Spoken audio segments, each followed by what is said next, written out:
Hi listeners, it's Aria. I have a bonus episode for you guys this week. I was doing a story for Mental Health Awareness Month and felt like the interview just needed to be played out in full. So many times on the news, we have these court cases that we're following, and a lot of times we say this person needs to be restored to competency before they go to trial. This person has been found not guilty by reason of insanity, and a lot of times we don't explain what that means. We don't explain what the treatment could look like. So I sat down with Dr. Doug Smith. He's the medical director of the Summit County Alcohol, Drug Addiction, and Mental Health Services Board, and he has over 20 years of experience in this type of treatment. And I want to play this interview out for you in full, hoping that you get something from this or it helps someone who finds themselves in this situation later on. So let's just kind of start with when people are following cases or maybe they're involved because they're a family member, right, and you hear someone say that they're pleading by reason of insanity. What should someone automatically think? What are some of the things that they should be? Sure, that's a great question, and often misconstrued in other types of media, movies, right? Most of us see these things in a movie, and it's an extreme situation, and of course it's dramatized on purpose because otherwise we wouldn't watch the movie, right? So there is, at the time that somebody allegedly, because initially it starts, we don't know if they are going to be convicted or not, allegedly commits a crime, it's got two components that have to be proven in a court of law. You have to prove that the act occurred. So the fancy phrase in Latin is actus reus. So they have to have committed this act. But they also have had to have the intent, the mens rea, fancy Latin word, but I say that in case they hear this stuff in court or somewhere. So they have to prove that. So in a case where somebody may be legally insane, and I'll be clear, insanity is a legal term. It's not meant to be a negative term. So we say crazy, insane. We shouldn't use any of those because that stigmatizes that. We don't stigmatize asthma with some weird, strange word, right? So, but insane is actually a legal term.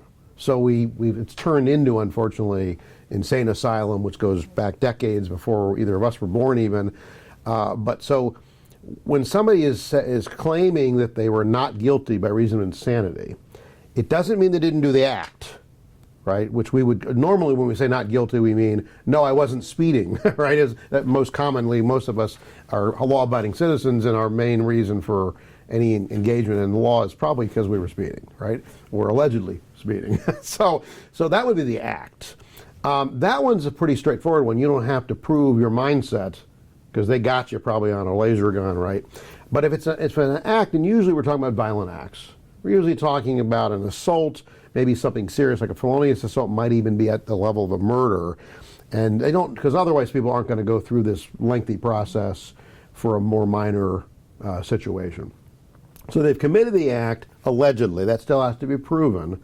But they also, the prosecutor has to prove that they had the mental state to do the act, to think about, I wanted to attack this person, right? And if you think about murder trials, they've got levels of degree of that, right? So there's that first degree murder, you wanted to kill the person, you went after the person, and you did the act, right? That's up here, right? There's grades of that, so second degree and third manslaughter, where maybe you didn't have the full intent, but you could have prevented it if you were thinking about it right, and you had the capacity to think about it.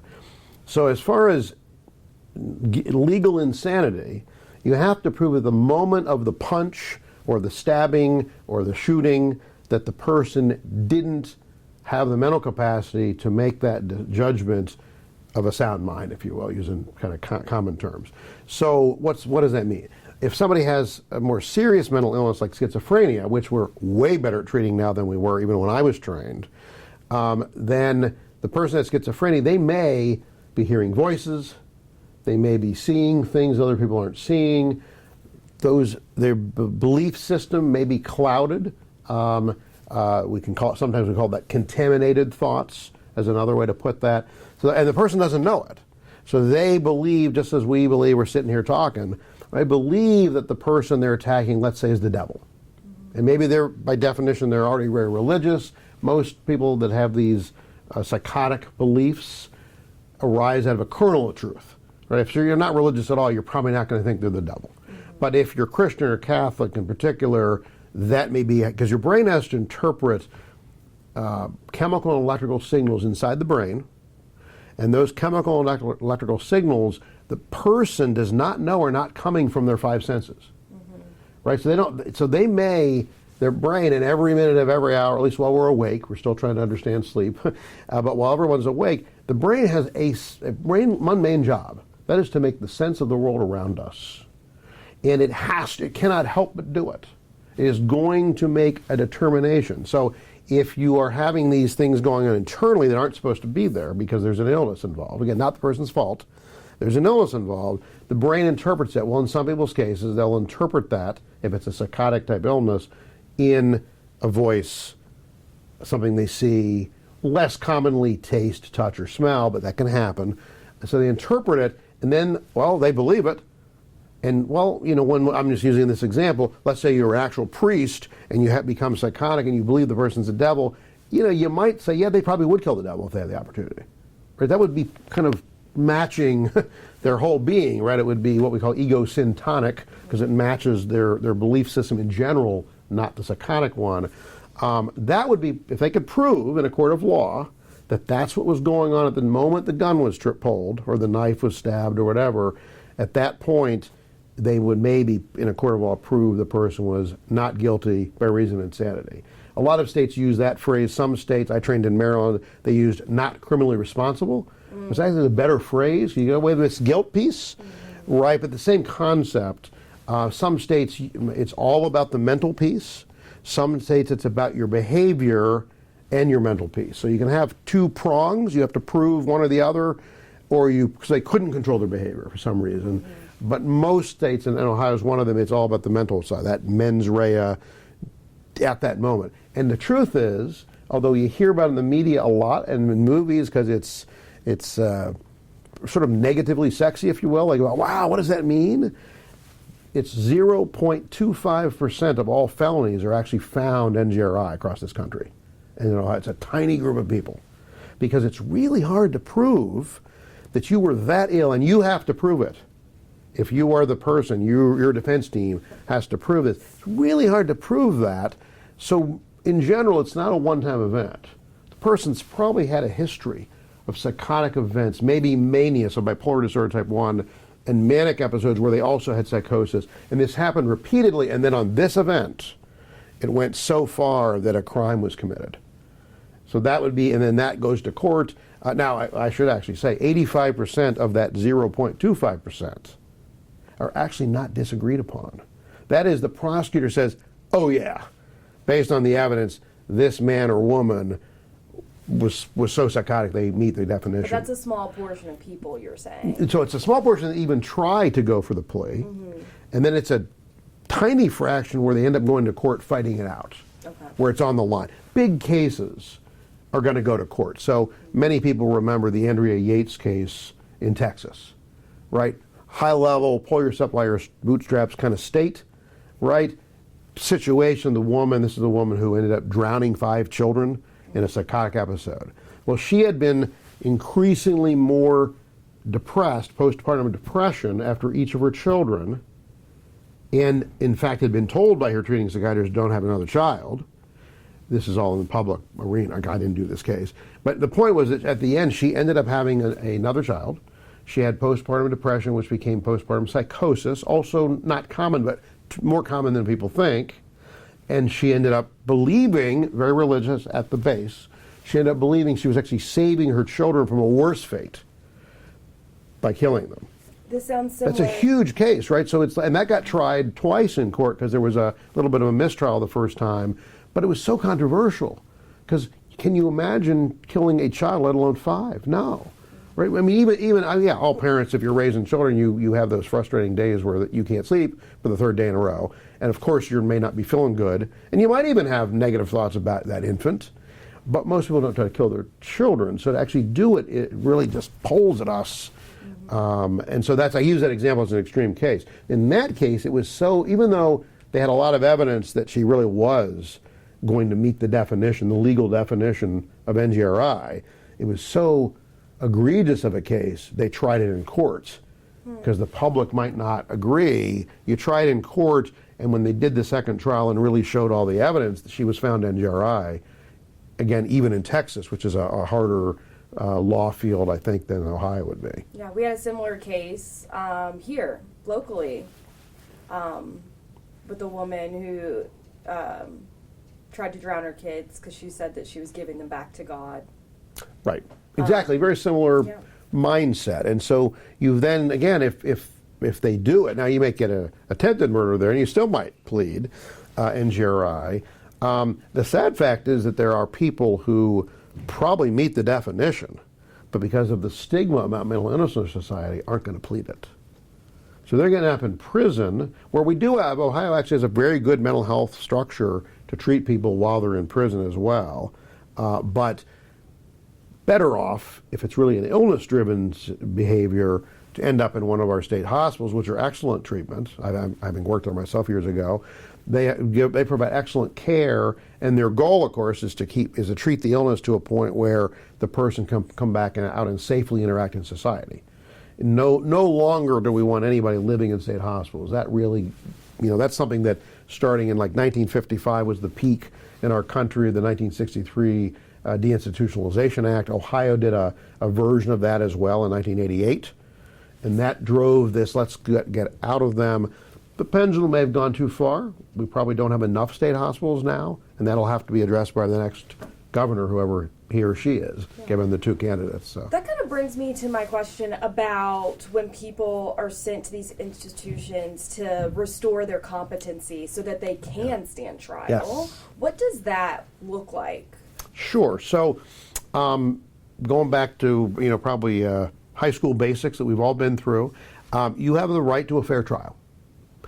So to be a fair trial, you need to understand what's going on. So they say the nature of the proceedings. You have to understand what's going on. You were charged with a crime. Here's what they're saying you did. You need to be able to secondarily, to understanding all that, work with your attorney in your own defense. Those are the two basic tenets here, paraphrasing a bit. But it's in the Ohio Revised Code. And in fact, you can Google that or whatever search engine you want, and you can read that. It's not lengthy, but it lays it out. If somebody is, so what happens then is, so let's say that, I'll say Mr. Jones just instead of Smith. So Mr. Jones allegedly commits a crime. Usual process, ends up arraigned, likely ends up in jail. If it's a serious crime, he's going to be in jail while awaiting trial.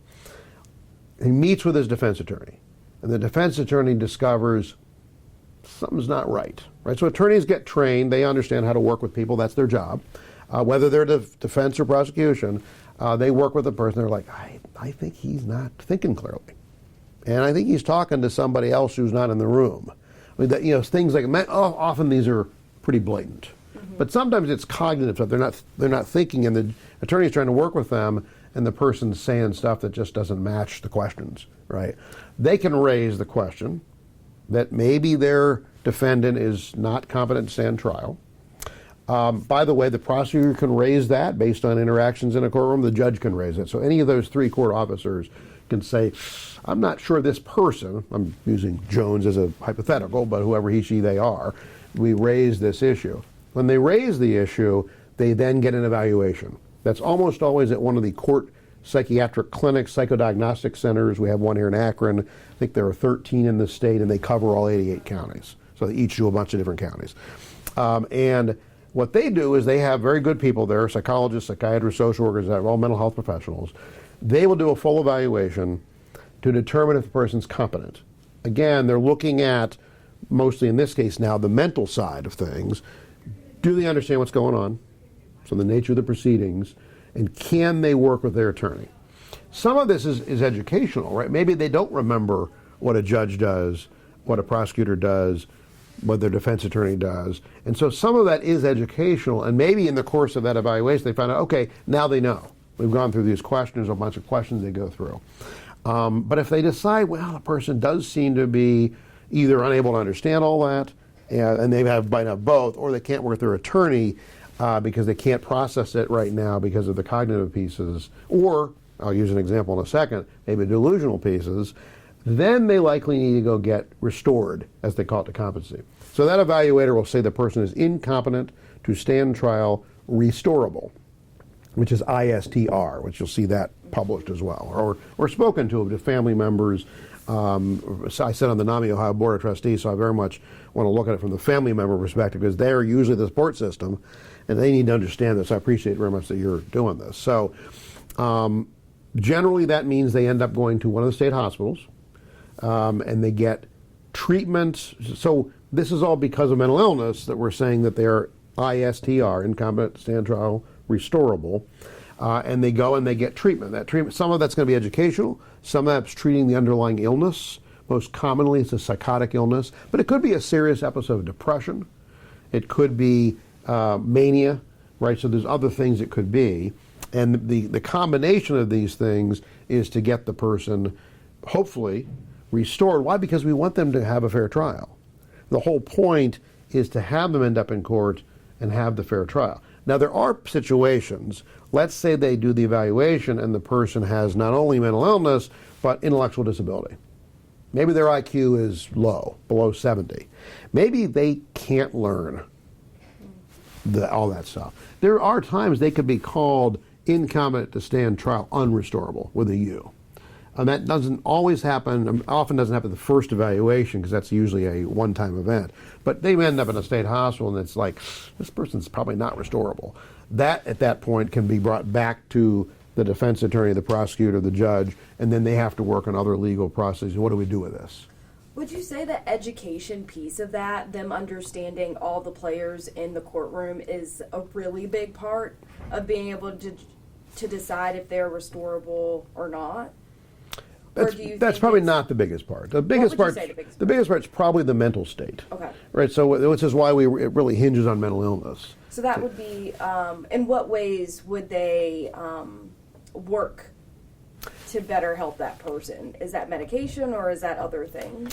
So there's two big components. So yes, I know we tend to jump, even as a psychiatrist, and we think medication.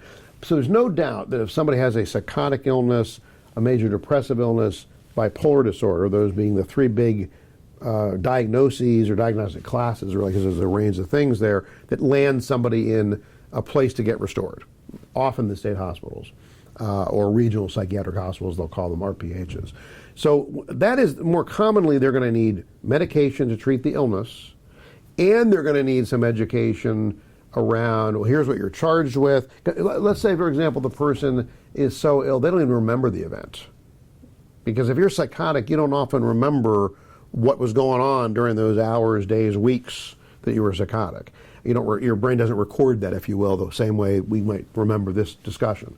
So they may have to literally say, let me show you what the evidence is, right? The defense attorney is going to work with them. The educators, the treating people will say, let's walk through what they know.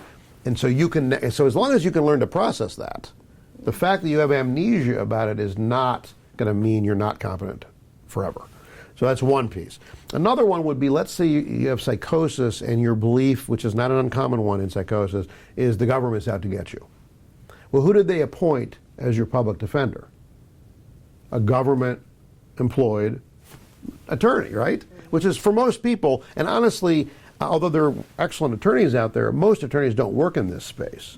So if you are a public defender who works with people with mental illness, you're probably the expert. Hiring a private attorney, probably not that helpful, honestly, because they're not, unless you find one who's done a lot of these cases, and again, there aren't that many of these cases, in aggregate at least, So the concept is you're going to get the treatment. I will say that we've learned in the recent couple of decades, sometimes the treatment isn't about medications or education, though. There are other psychosocial rehabilitation programs that actually also help. So, for example, there's one called cognitive enhancement therapy.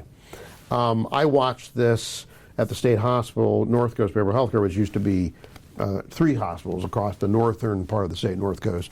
So Toledo, downtown Cleveland, and Northfield. Now it's mainly Northfield. There's still another hospital in Toledo, Lucas County. And CET, the concept was that we had a coach who was trained, came from Western Psych, which is a very well regarded research setting in Pittsburgh. So we paid them, they brought in, they trained our individuals there. So let's pretend I'm a coach and I have 2 individuals, I work with them, and there were actually computer programs, there still are, computer programs to help them speed up their cognitive processing.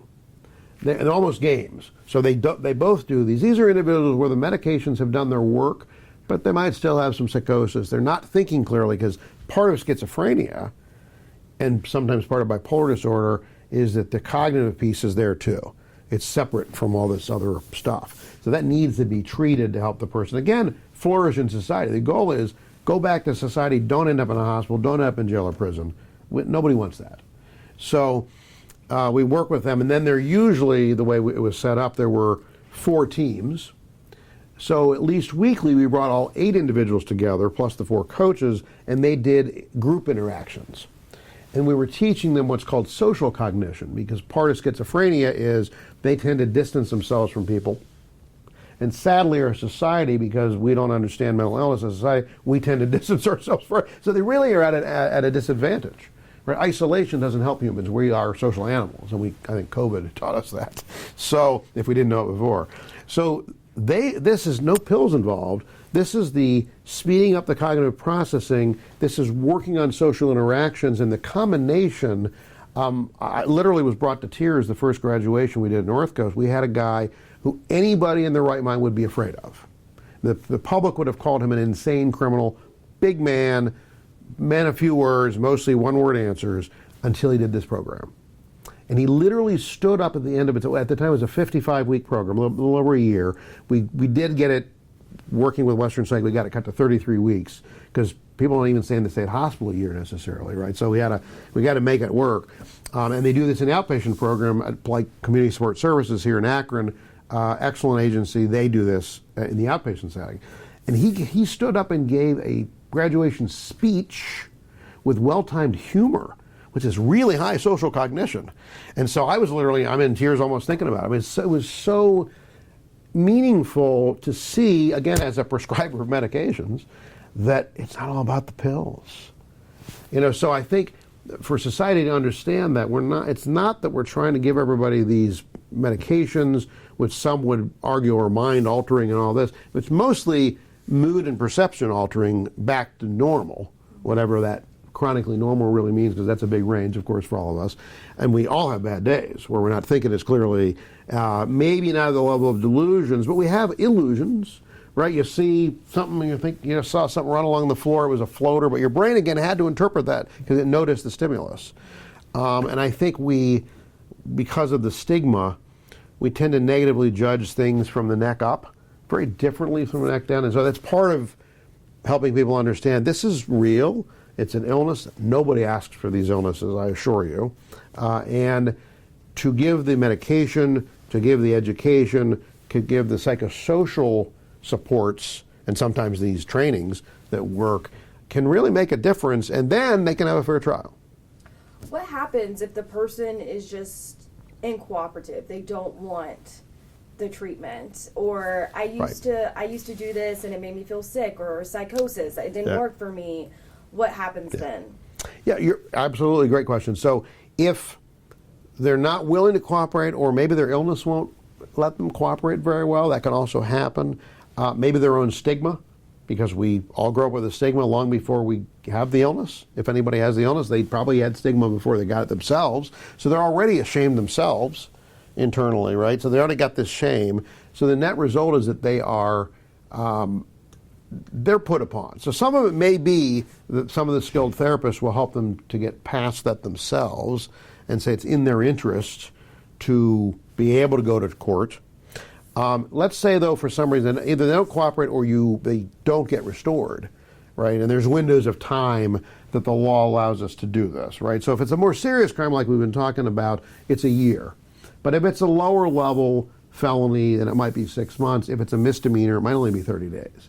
So it may be a short window, or even 2 months. It might be a short window to do this restoration. Let's say they don't get restored based on another evaluation that says, nope, they're still missing one of these two or both of these areas. They need to be able to function to have a fair trial. At that point, there are things that can happen. So one is the prosecutor and the judge, everyone's basically got to agree that the prosecutor could drop the charges. Okay, it's not a serious crime. They're getting treatment, and they can drop that. If they're still ill enough to meet civil commitment criteria, that's probate civil court, they could go through that process. It's not automatic. They still have all their rights. So they got to go through that process to see if they meet the criteria.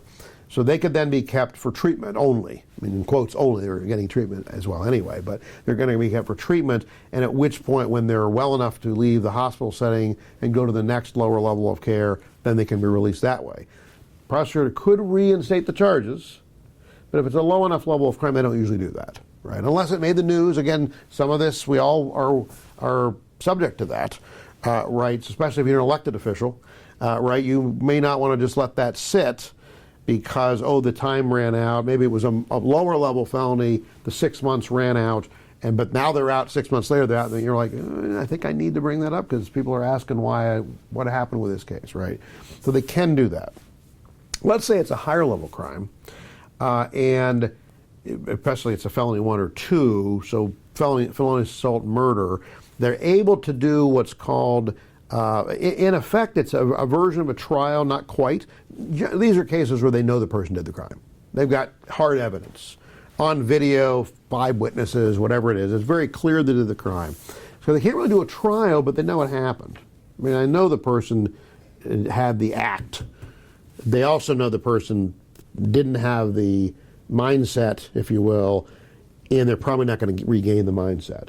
They can do what's called incompetent to stand trial, unrestorable, the ISTU, but keep them under criminal court CJ jurisdiction. ISTU CJ, right? So again, it gets complicated, right? But what that basically translates to is they now are treated as if they had been found not guilty by reason of insanity.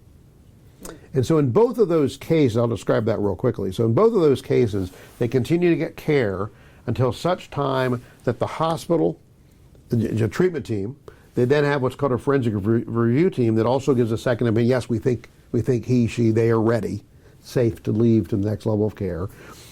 The psychodiagnostic center can weigh in and do an evaluation to make sure. I mean, you really want to be clear because these are high-level crimes. And then you need to work with the community. So that's where we come in. So ADM boards across the state, the 50 boards, and whatever agency or agencies are designated to work with these individuals in the community. So here, I already mentioned them, Community Support Services has done this for decades, excellent work. They then have a team for people who come out on what's called conditional release. Conditional release is basically mental health parole of a sort. It is extremely effective, and the recidivism rate is almost zero.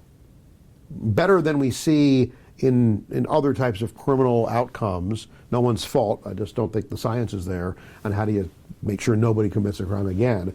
But so this works extremely well. And for the people in my many years in Ohio now that I've seen where they did have recidivism, that is, they had more symptoms that need to go in the hospital, or maybe another crime, that's extremely rare actually. It's usually something like they had a urine toxicology that showed they used marijuana once. Well, that's a no-no if you're on conditional release for any of those reasons we described. So you may be back in the hospital, maybe for a 30-day evaluation just to make sure you're stable, that didn't throw you back into psychosis. Again, it's all about balancing community safety with the autonomy of the person who might have had this long series of events that we just described. How long could that be?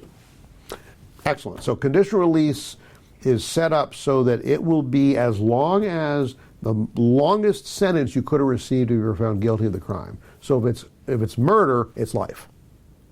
So, and generally there's no incentive, political will to shorten that. I mean, theoretically, the court could decide after 10 years, 15 years, 20 years, you don't need to be on conditional release anymore. In general, there's no reason to do that. They're getting good care.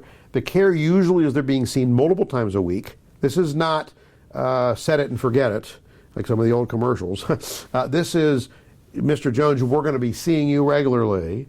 The conditional release plan says you will take your medications as prescribed, which you're adhering to this plan. You will attend any individual or group therapy that you're assigned. Again, you're hoping you build the plan together so you're in agreement. So he, she, they do this. And let's say there's substance use involved, because there's at least a 50% overlap. Substance use disorders, also not someone's fault, by the way, also a brain disease, with mental illness, it's probably in these settings more like 75%.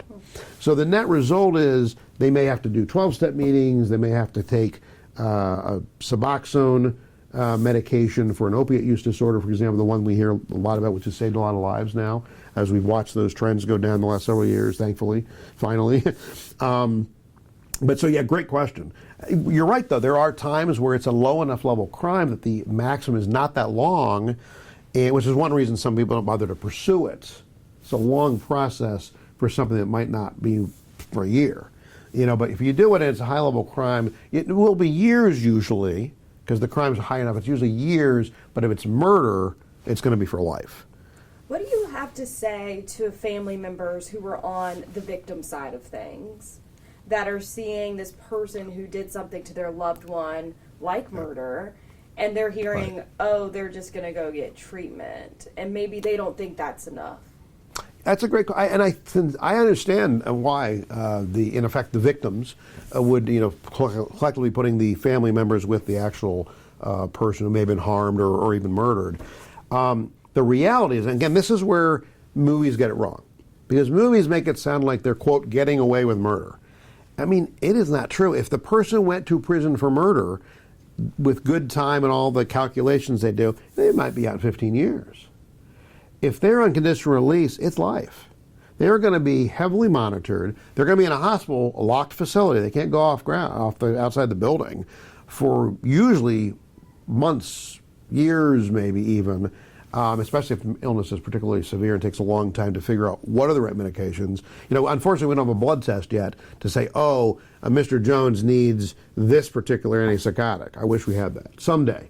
But the point, so it's going to maybe some trial and error to find what works for him that also we hope doesn't have that many side effects, so that he's more willing to take it when he leaves. And there's no, because if you're taking something even by force, even if you're, not being forced, but you're taking it, but it doesn't feel good, when you leave and you got some freedom, there's a higher chance you're going to stop it, because none of us want to take something that makes us feel bad. So you're going to try to work to find the right, and again, the state hospitals do a great job with this, find the right combination of medications and psychosocial supports, so when the person comes out, they're safe, and they can stay in the community, again, not end up with police, regular police, CIT-trained police, anything like that, not end up in a hospital. We'd like them to be able to live safely in the community. And so for family members, I think they should take some solace in that they're heavily monitored. And they wouldn't be out if it wasn't this lengthy, multiple opinion process, ultimately decided on, including a prosecutor and a judge, obviously the defense attorney's there, to make sure that Mr. Jones is not going to have another crime, not going to hurt another person, and it's very good at that. The system's and I've been here 28 years in Ohio, and it's been excellent, and there's very few, because they would make the news, and I haven't heard those in the news. Those don't seem to happen. So tell me a little bit about your advice for family members who it's their loved one that is being sent for treatment. How can they best support them during that time, and what are some things that they need to keep in mind as well? Excellent. So first one I'll say is join your local NAMI. Why do I say that? So NAMI Ohio, NAMI, National Alliance on Mental Illness, started in 1979 as a grassroots organization nationally. And they literally were called the NAMI Mommies. There were some fathers, but not mothers of individuals with schizophrenia who there was no treatment. At least it was hard to get. Very hard to get treatment for their loved ones. And if they did get treatment, they were in a state hospital for decades, perhaps, which is not what you normally would want for your loved one. Again, it could be your children, could be your brother and sister, could be a parent. So the NAMI was organized around this, and it's grown wonderfully across the country. Ohio has a particularly strong NAMI, I think literally one of the best in the country, with excellent leadership, a large board of trustees, mostly people with lived experience. And what does NAMI do? NAMI is completely free in your area. I think there are about 40 NAMIs that cover most of the 88 counties. So you would seek out the NAMI. It's all free. There's no issue. There's no cost barrier. And the first thing I would recommend is that families attend the NAMI family-to-family class. And it's what it sounds like. It's usually husband, wife, brother, sister, whatever team, and they're sitting and talking to other families about been there, done that.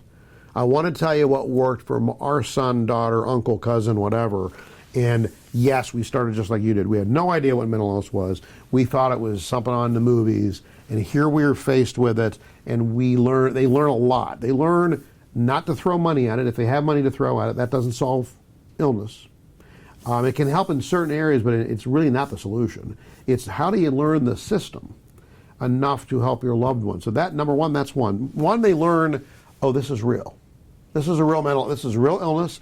Maybe I don't know where it came from. Maybe it's nowhere else in the family. Well, it does, as they say, it starts somewhere, right? Not someone's fault. Now, maybe it is in the family. Oh, yeah, the aunt had schizophrenia, and we never thought it would show up again. And here it is in this person, right? So then the family can start to think about this differently. But really getting educated themselves, and NAMI is the best place for that. There are plenty of resources. They're the best place to do that.